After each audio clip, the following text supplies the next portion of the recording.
Please buy. If you'd like to bring a non-sugar alternative, cheese boards and vegetable trays are also welcome, and there will be hot drinks. This is a chance for some wonderful, wonderful post-Christmas Eve fellowship.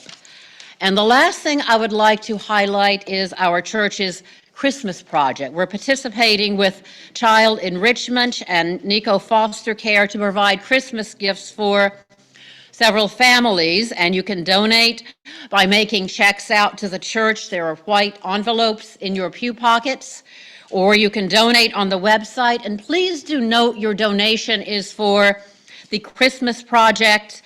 Please indicate that on your check or on your online donation. And this is a project that is coordinated by Pastoral Care. If you'd like more information, please speak to Jan Parsons. And now our chalice lighting.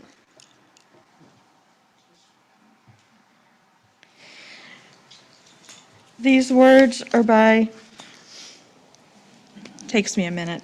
These words are by Louis Mcgee, who was originally ordained in the American Methodist Episcopal Church. He was a founder of the predominantly Black Free Religious Fellowship in Chicago. As we light this chalice, let us rejoice that we are alive today, privileged to meet here in quest of life's meaning.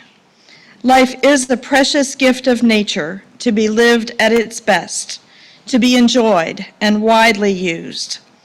Those who grapple courageously with the events of life will get more joy out of living.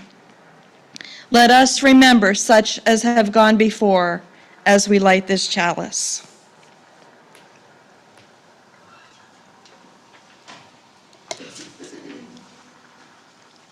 Good morning. Our opening hymn is 361 in your hymnals. We're going to ask you to open up your hymnals. We're going to work on using our hymnals. And to rejoice and come in, stand as you are able, embody your spirit. If you're looking at your hymnal, all you have to know is the black notes are quicker and white or the clear notes are longer. Are you ready? 1, 2, here we go. Enter, rejoice, and come in. Enter, rejoice, and come in. Today will be a joyful day. Enter, rejoice, and come in. Open your ears to the song. Open your ears to the song. Today will be a joyful day. Enter, rejoice, and come in. Open your hearts, everyone. Open your hearts, everyone. Today will be a joyful day. Enter, rejoice, and come in. Don't be afraid of some change. Don't be afraid of some change. Today will be a joyful day. Enter, rejoice, and come in. Enter, rejoice, and come in. Enter, rejoice, and come in. Today will be a joyful day. Enter, rejoice, and come in.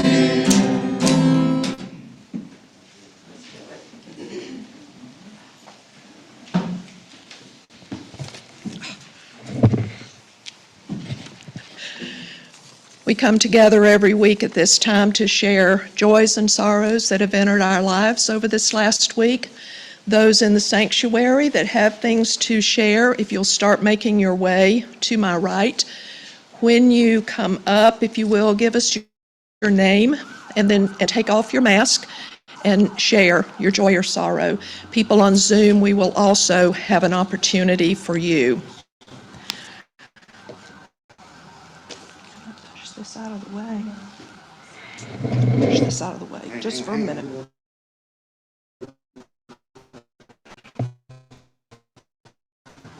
Thank you. Those who cannot be with us today, We drop the second stone for those in the armed services, particularly those who are deployed and their families. I'm going to drop a third stone.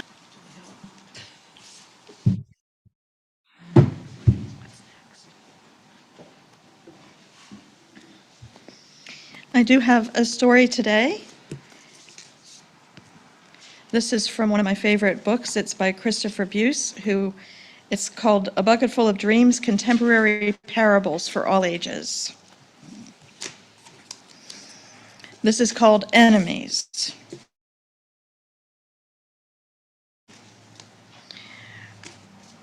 Once there was a little girl who was queen of an island.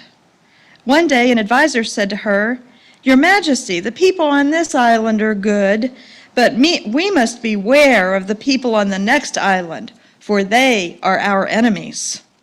"Our enemies?" replied the queen. "How terrible!"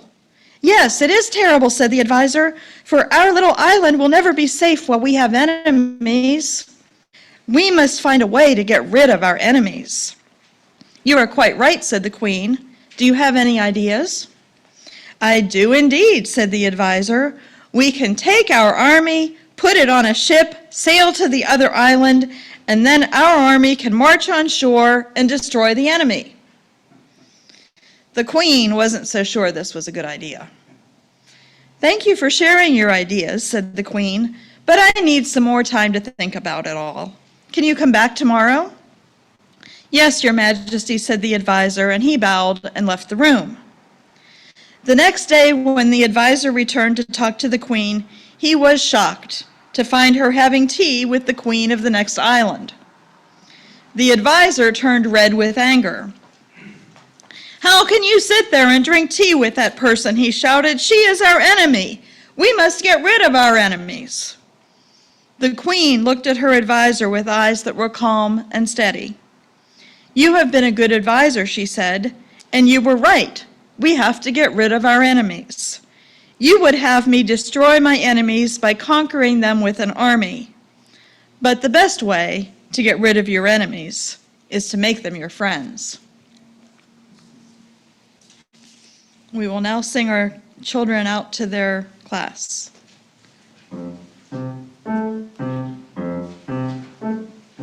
As you go, may joy surround. As you go, may you grow. Know our love is with you always. As you go, as you go.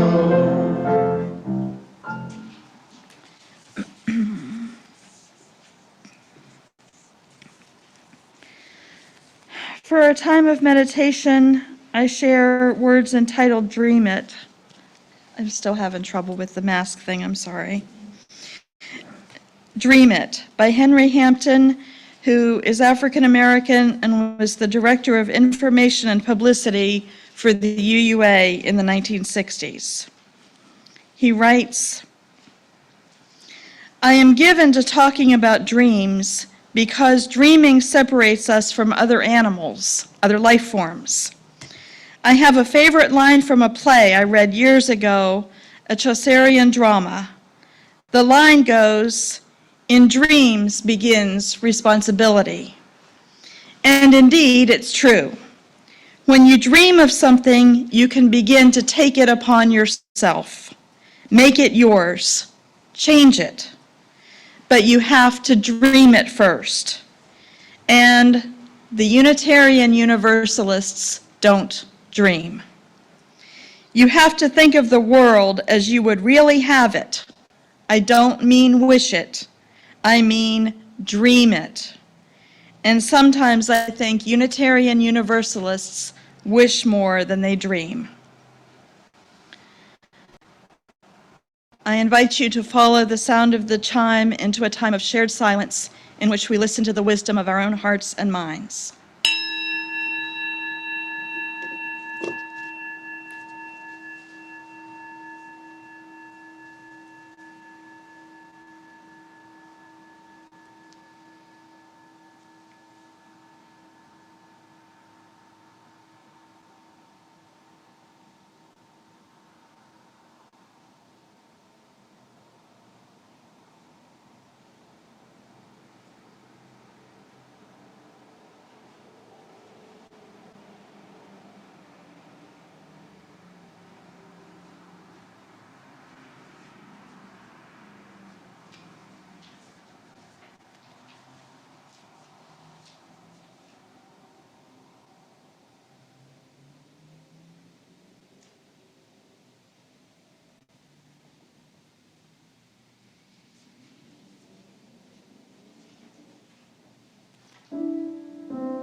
For having been around for a year, I don't get to come to many worship services, and I'm still not that sure of the order of service. I thought the offering was next, sorry.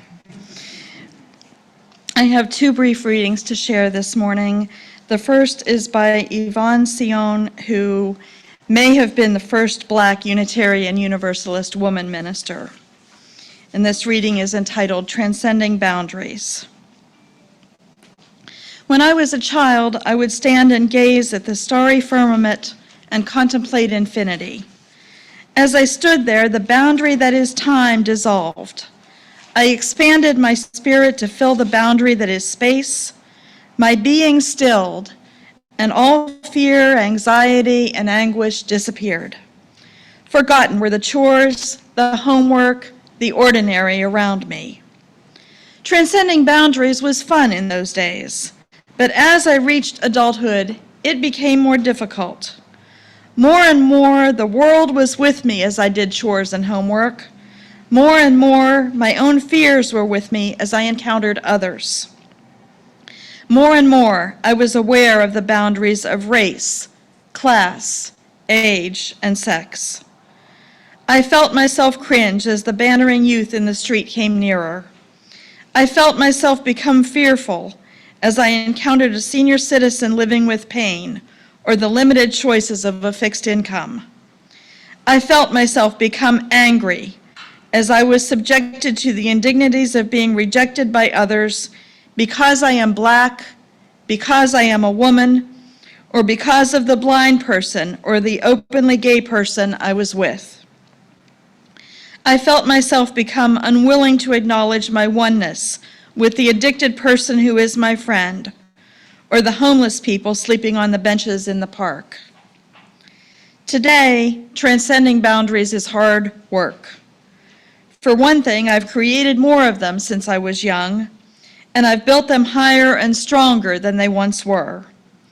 For another thing, I'm much more self-righteous and much less humble than I was before.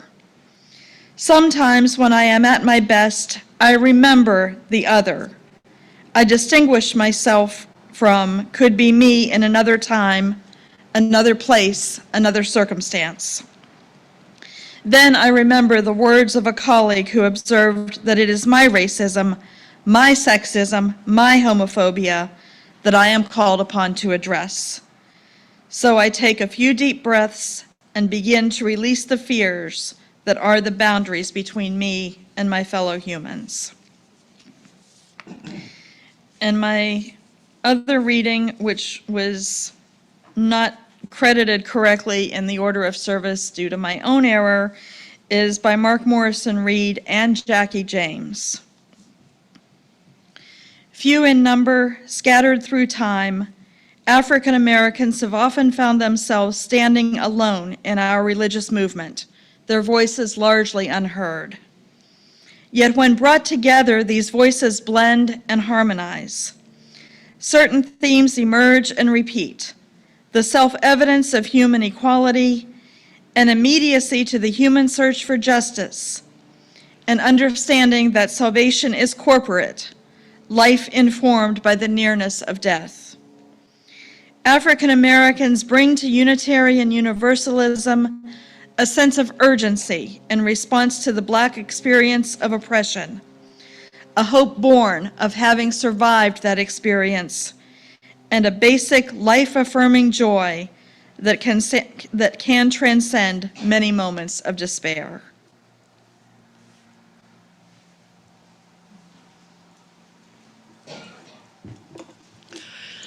Thursday, we had one of our favorite traditions again, our communal potluck for Thanksgiving.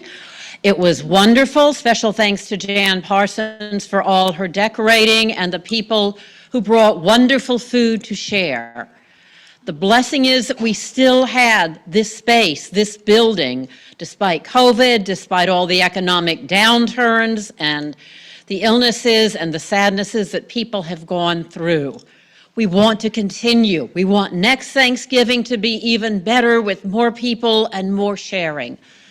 And this is where I ask for your generosity to continue to maintain this sacred space so that we can share in our communal feasts so that we can support efforts like child enrichment and the Sierra Club and all the good work of this community, and also be a place for our many, many spiritual paths to be nurtured and to grow.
And thank you for your generosity.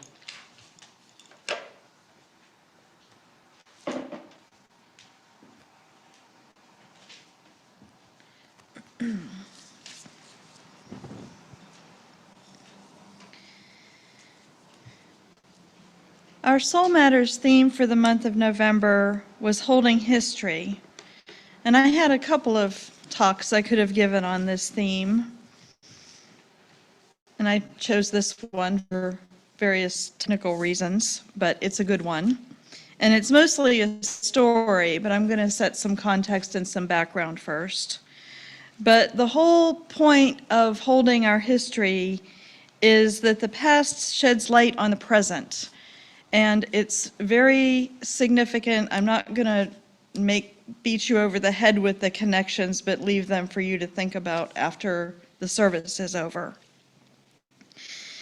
This feels like preaching to the choir, but we all know that we're not as a society free from racism, and we're also not as an association free from racism. Racism is structured into our society, just like homophobia, and liberal Christians have a different take these days on original sin. They don't go back to the story of Adam and Eve and the apple and the fall from the Garden of Eden so much as seeing that original sin is the structures and the systems of injustice into which we are all born without any doing of our own, even if we personally are not racist or homophobic or whatever. But we're born into these systems as predominantly white people sitting here. We benefit from these systems, whether we mean to or not, whether we agree with them or not. The whole system of classism was a divide and conquer strategy historically of mostly upper class whites, going back before the Civil War, back to the beginnings of slavery in this country. And it continues on, not so much just among upper class whites anymore. I wrote this talk, and it's substantially unchanged. It's got a few more notes in the margins than it had 20 years ago. But it's amazing to me what has changed and what hasn't. In some ways, things are way worse than they were 20 years ago. 20 years ago, I could not have imagined, in my wildest nightmares, a Trump presidency. I could not imagine an insurrection of white supremacists at our Capitol this year. I could not imagine being involved in a war for over 20 years. This was written before 9/11. I could not imagine the level of violence in our society perpetrated by white supremacists and others and individuals, all the mass shootings and things, but also the level of violence perpetrated by the police who are supposed to serve and protect us.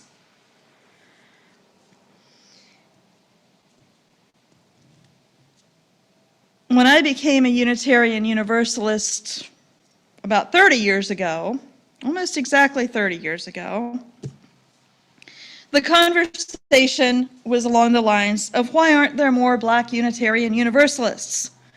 What can we do to increase diversity? Should we even be worrying about this?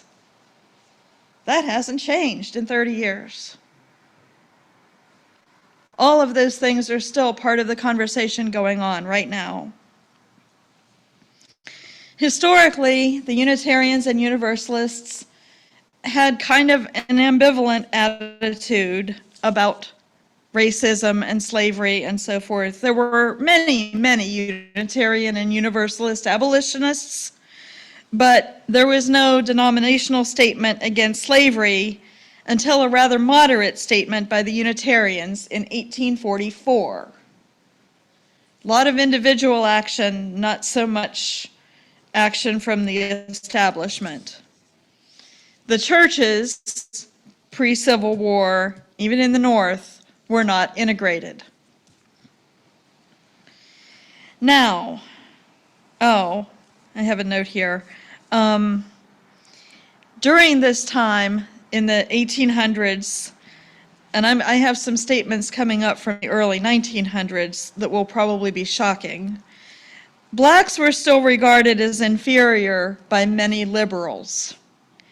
They deserved some basic rights and so forth, but they were seen as being inferior. And a lot of the liberal people of the day took a paternalistic approach of, we have to help these poor people and we have to give them direction or they will be lost. Now, the main focus of my talk today is some history about one of the early Black Unitarian ministers, Egbert Ethelred Brown. He grew up in Jamaica. He early on, kind of on his own, like a lot of early Unitarians, realized, in his words, the strangeness of the Trinitarian arithmetic. I think we can relate to that. He came upon Unitarianism by chance coming on a copy of Channing's sermon, Unitarian Christianity.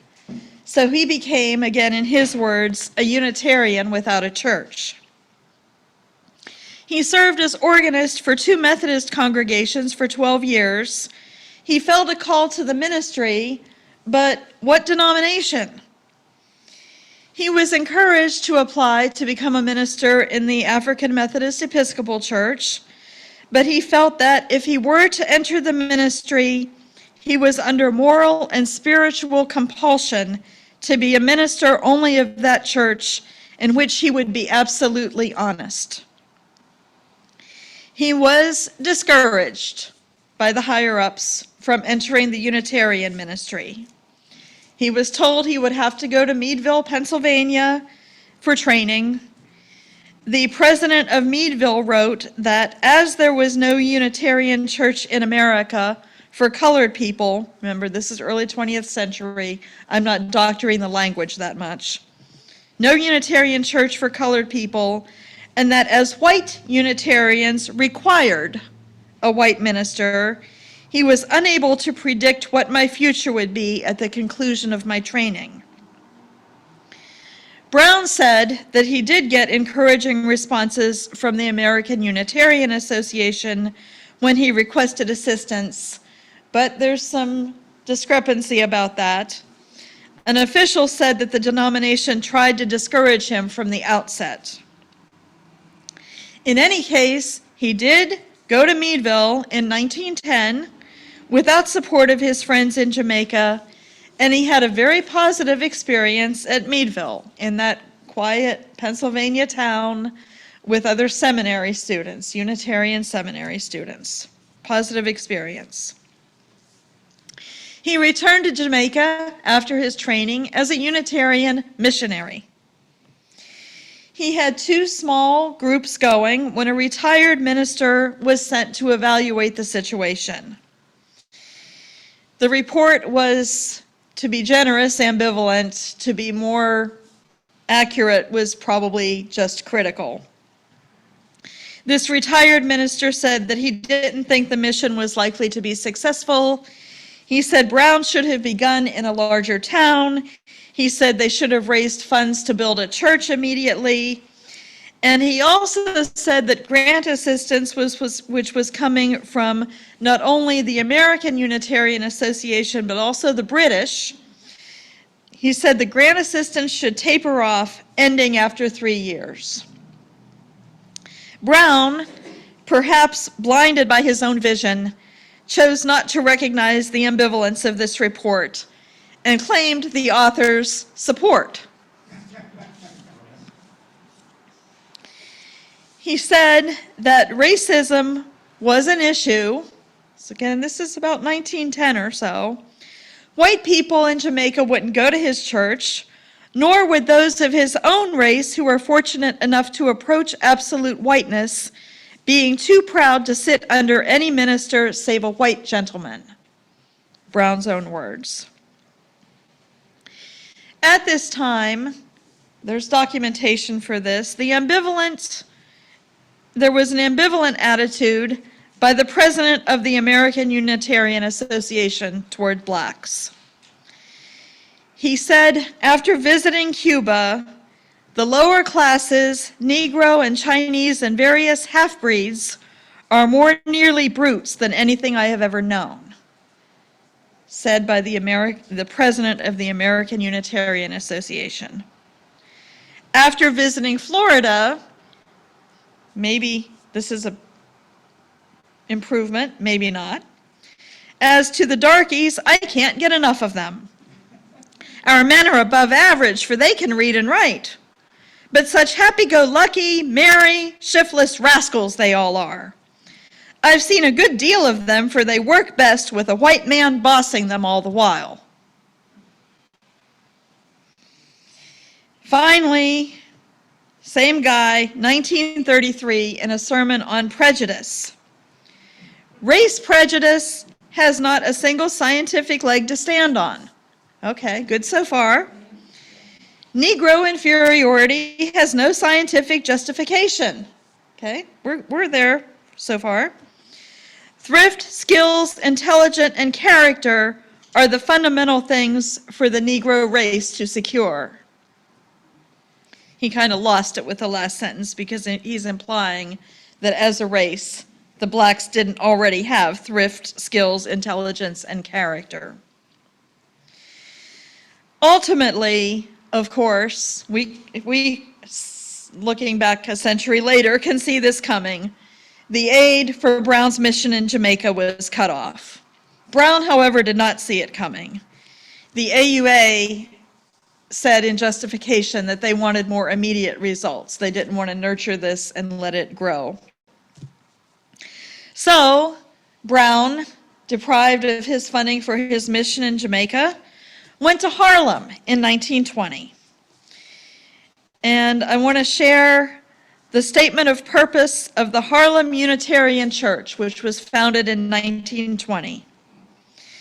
This church is an institution of religion dedicated to the service of humanity. Seeking truth in freedom, it strives to apply it in love for the cultivation of character, the fostering of fellowship in work and worship, and the establishment of a righteous social order which shall bring abundance of life to mankind. Knowing not sect, class, nation, or race, it welcomes each to the service of all. Brown was supported in his mission to Harlem by kind of a name in American Unitarianism of the time, John Haynes Holmes. and he was supported by Holmes in his struggle with denominational officials. The denomination was not going to give him money for his mission in Harlem because of irregularities in accounting for the money that was sent to him in Jamaica.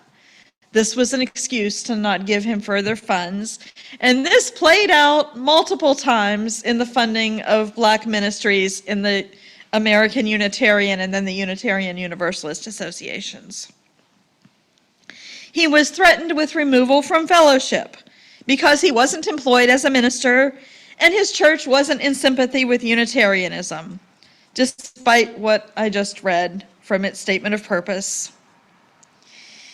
Brown said that he wasn't employed as a full-time minister because of lack of denominational support. I don't have the funds to do this, so I can't be a full-time minister, and therefore you're going to kick me out. It was a circular kind of a problem.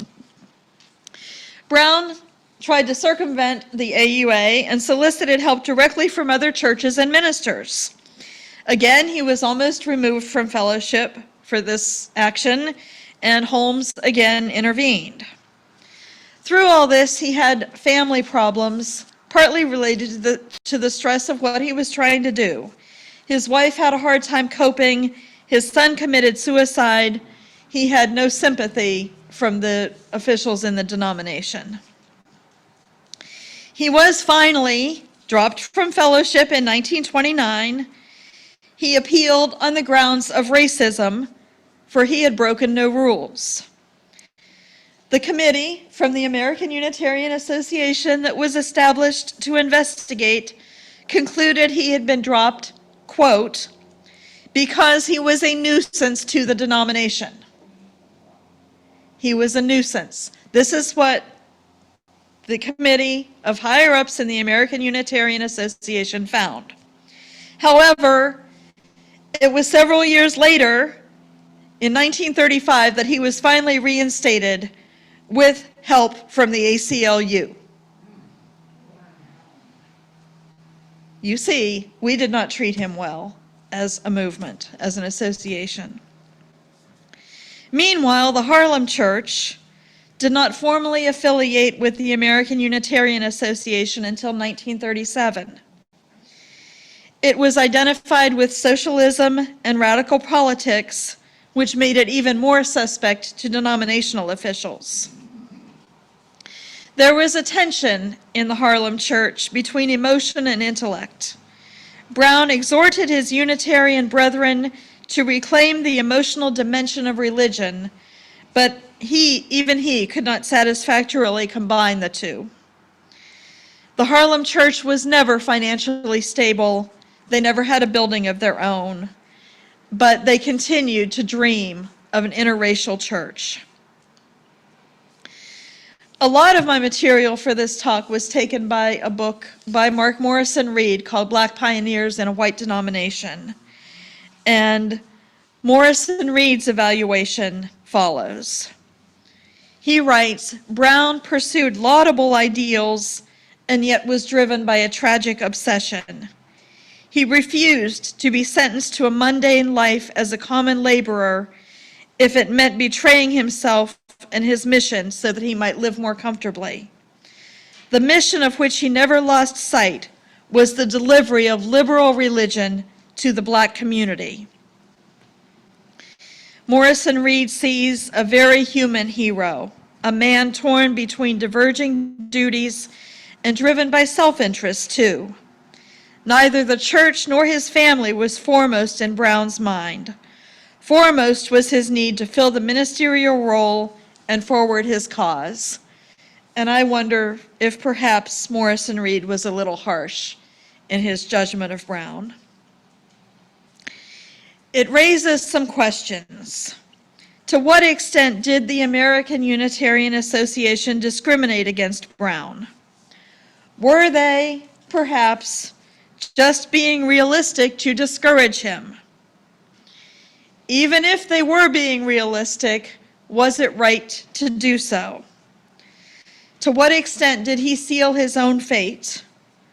Were there class issues going on as well? There were not many black intellectuals at the time, and the Harlem church never successfully bridged the gap in class.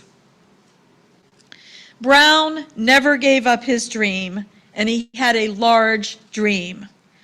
Would that we dared to dream as large, and that we pursued our dreams with such passion and intensity. I opened with the thought with which I am winding down, that the Unitarian Universalism has never been free from prejudice. An open conversation about race and diversity is a process. 20 years ago, it was a fairly new process, but said I remember it going on when I first became Unitarian Universalist. We're still in that process. We're still finding ways to go deeper. And looking around, most of our congregations, not just this one, most of our congregations, we still have very few Black and brown people who are members of our churches. Mcgee, whom I quoted in our opening words, started the Free Religious Society in Chicago near the end of Brown's career. And he got support from the AUA because he deferred to the establishment. He played by the rules. The question still comes, do we want diversity? Do we want it badly enough? Should we have diversity? Is that an appropriate goal? Unitarian Universalism isn't for everyone, but we can't prejudge to whom it might appeal. I'm on my own personal soapbox now, things I've been saying for 30 years. We won't become diverse because we want to be more diverse. Not going to happen. We need something to offer. We need to be able to build bridges. Brown might say, we need to do better at combining intellect and emotion, and that might get us into having something more to offer. Resolving our inner tension between spirituality and intellect might broaden our appeal. We need a worshiping community that nurtures the whole person, body, mind, and spirit. People will come.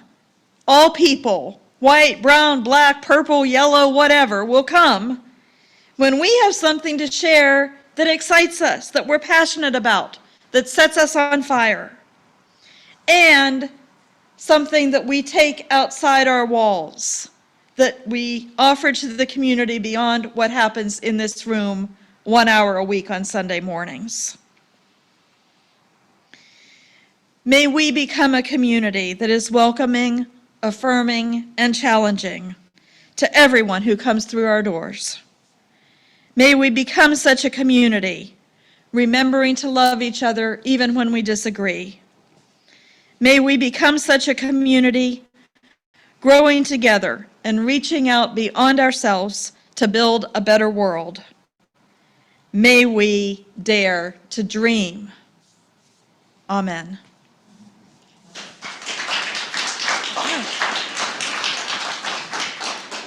Thank you, Reverend Tim, for those important, well-thought-out words. Our closing hymn is hymn number 299. We ask that you open up your hymnals and follow along. I apologize for not mentioning this at the opening hymn, but if you are joining us on Zoom, I remind you that the hymns were sent out in the electronic e-announcement, so hopefully you can access those on your computer and follow along with us if you desire. We ask you to stand in body and spirit for number 299, make channels for the stream of love.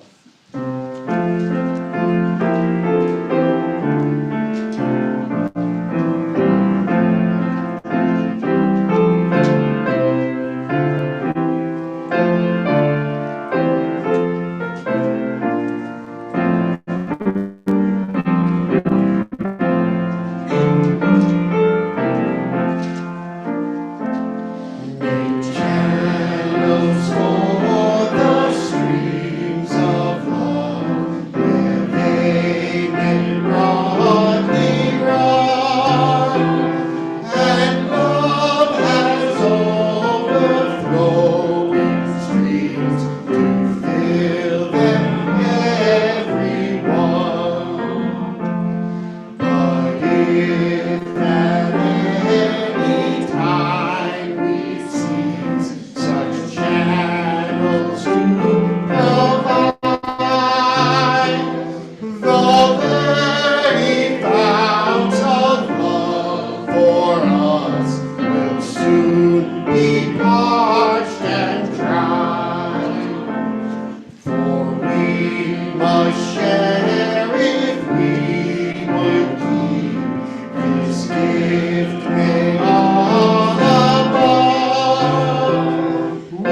cease to give, we cease to have. Such is the law of love.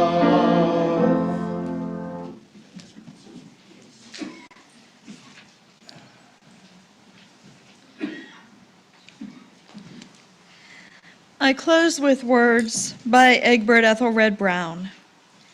Choose, my friends, but know in choosing that you shall be paid for what you have done, no more, no less. And know also that the law never changes, and that to obtain the object of your choice, you must always pay the price. Choose then, my brothers and sisters, choose. What will you have? Pay the price and take it. Amen. Blessed be.